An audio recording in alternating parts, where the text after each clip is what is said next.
Thank you very much, Steve. My name is Atta-Mensah with the ECA. My question is more for Patrick.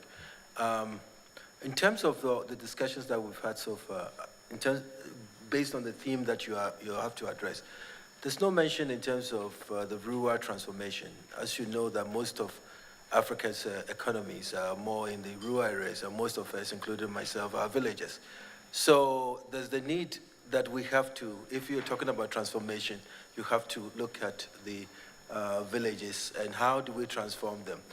The question I always tell my friends in Ethiopia, and I think it's applicable to everyone, everyone says Ethiopian coffee is the best coffee in the world.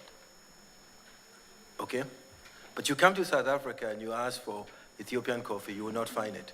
But you might find Ethiopian coffee in Manhattan, in Starbucks. The question I always tell them that every African has, we are about 900 million or so, but let's say 100 million have a cup of coffee every day. For the sake of, in others, we get coffee for 50 cents. So think about 50 cents, 100 million, $50 million in the pockets of Ethiopians every morning.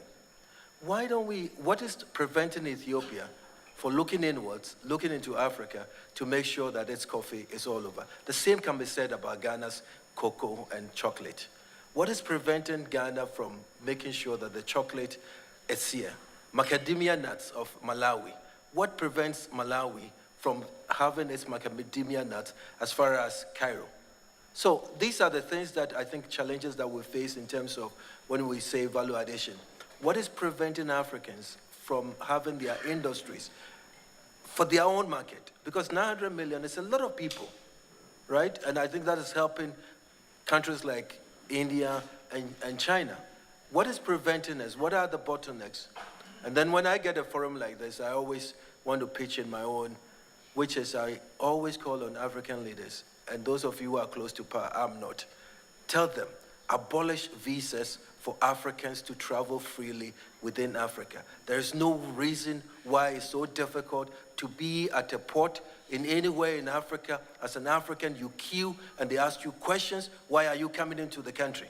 I'm an African. That's all. That's the reason. I'm an African. I want to be able to travel freely. If you're talking about this big industrialization, this is a simple thing. It costs us no money. Let us abolish visas for Africans to travel freely within Africa. Thank you very much. Okay, thank you, Joe. So